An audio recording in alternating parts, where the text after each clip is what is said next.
ఒక అమ్మాయిని పట్టుకొని అబ్బాయి అంటూ సోషల్ మీడియాలో కామెంట్స్ చేస్తూ ఉంటే అలాంటి ఆర్టిస్టులు ఆ కామెంట్లు చూసి చాలా బాధపడుతూ ఉంటారు. నటి వర్ష కోసం ప్రత్యేక పరిచయం అవసరం లేదు. ప్రేమ ఎంత మధురం సీరియల్ తరువాత జబర్దస్త్లో కమీడియన్ ఇమ్మాన్యుయల్ పక్కన కామెడీ చేస్తూ ఆమెకంటూ ప్రత్యేకమైన గుర్తింపుని అందుకుంది.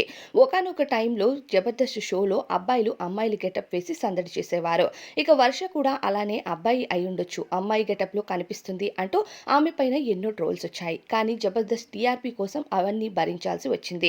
ఎందుకంటే అప్పటికి వర్ష ఆర్థిక పరిస్థితి చాలా ఇబ్బందిగా ఉండడంతో జబర్దస్త్ ఏం చెప్తే అది పాటించాల్సిన బాధ్యత వర్షకి ఉండేది.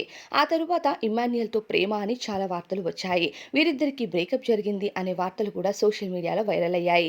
ఇవన్నీ భరించలేక ఒకానొక టైంలో ఒక ఇంటర్వ్యూకి హాజరయ్యి వర్ష వీటన్నిటిపైన క్లారిటీ ఇచ్చింది. తాను అబ్బాయి కాదని అమ్మాయినే అంటూ క్లారిటీ ఇవ్వటం, అలానే ఇమ్మాన్యుయల్‌తో ఎటువంటి ప్రేమ, బ్రేకప్ ఇలాంటివి లేవు అంటూ కూడా క్లారిటీ ఇచ్చి పడేసింది. అయితే ప్రస్తుతం వర్ష పెళ్లిపైన కొన్ని వార్తలు వైరల్ అవుతున్నాయి. వర్షకు ఇప్పటికీ 35 ఏళ్లు రావటంతో తాను పెళ్లి చేసుకోవాలని డిసైడ్ చేసినట్టు, కెరియర్ పైన ఫోకస్ చేయడానికి పెద్దగా ఇంట్రెస్ట్ లేనట్టు తెలియజేశారు. అయితే ఇక ప్రస్తుతం సోషల్ మీడియాలో కూడా ఆమె యాక్టివ్‌గానే ఉంటున్నారు. శ్రీదేవి డ్రామా కంపెనీతో మనల్నందరినీ అలరిస్తుంది. బిజినెస్ మ్యాన్‌తో లవ్‌లో ఉండటం వల్ల త్వరలోనే ఈమె పెళ్లిపీటలు ఎక్కబోతుందనే వార్తలైతే వైరల్ అవుతున్నాయి.